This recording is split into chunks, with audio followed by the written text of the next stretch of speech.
ஒரு முக்கியமான உத்தரவு தலைமை நீதிபதி பொறுப்பு தலைமை நீதி அவர்கள் நோட்டீஸ் அனுப்பியிருக்கிறார்கள். ஆளுநர் அவர்களுக்கும் தலைமைச் செயலாளர்களுக்கும் சட்டமன்றத்தில் நடந்த அராஜகத்திற்கும் கூவத்தூரிலே அடைக்கப்பட்டிருந்த எம்எல்ஏக்களை பற்றியும் படங்களோடு ஆதாரங்களோடு வழக்கு தொடுத்திருந்தேன். மறு வாக்கெடுப்பு நடத்த வேண்டும், இல்லை என்றால் ஆட்சியை கலைக்க வேண்டும் என்று மனு கவர்னர் கொடுத்திருந்தேன். அந்த மனு விசாரணைக்கு வந்தபோது அந்த மனுவிற்கு மார்ச் 10ஆம் தேதிக்குள் தலைமைச் செயலாளர் ஆளுநர் அவர்கள் பதிலளிக்க வேண்டும் என்று உத்தரவு போட்டிருக்கின்றார்கள். அதன்படி நிச்சயமாக என்னுடைய மனதுப்படி மறு தேர்தல் நடத்தப்படக்கூடிய வாய்ப்பு அதிகமாக இருக்கிறது. மறு வாக்கெடுப்பு என்பதை விட மறு தேர்தலுக்கு ஆளுநர் அவர்கள் முன்னிறுக்க வேண்டும் என்பதுதான் என்னுடைய கோரிக்கை.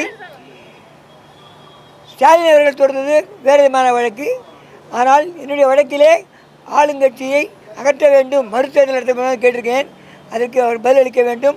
10ஆம் தேதிக்குள் ஒரு நல்ல அறிகுறி, தமிழகத்தில் நல்ல சட்டம் ஒழுங்கு சீர்படக்கூடிய நிலை 10ஆம் தேதிக்குள் உருவாகும் என்று நம்புகிறேன். இன்றைய தினம் ஆளுகின்ற கட்சி தூக்கி எறியப்படும் என்று நான் நம்புகிறேன்.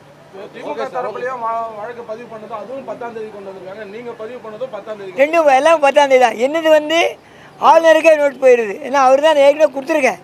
இந்த ஆட்சியை கலைக்கணும், இந்த மாதிரி கூவத்தூரில் அடக்கி வைத்த தப்பு, சட்டவிரோதம், ஜனநாயக விரோதம், கான்ஸ்டியூஷன் படியே தவறு. இது அவங்க மேலே கைது செய்யணும், வழக்கு போட்டிருக்கேன் கோட்டை காவல் நிலையத்தில். எடப்பாடி பழனிசாமி, எடப்பாடி பழனிசாமி மற்றும் தலைமைச் செயலாளர், சட்டமன்ற செயலாளர் மீது வழக்கு தொடரணும். ஏன்னா 10 பேரை தேர்ந்தெடுத்து ஐபிஎஸ் வேணும்னு கேட்குறது தவறு, சட்டவிரோதம் சட்டமன்றத்துக்குள்ளே. அதெல்லாமல் நான் கோரிக்கையாக வச்சுருக்கேன். இதில் படத்தோடு கொடுத்துருக்கேன்.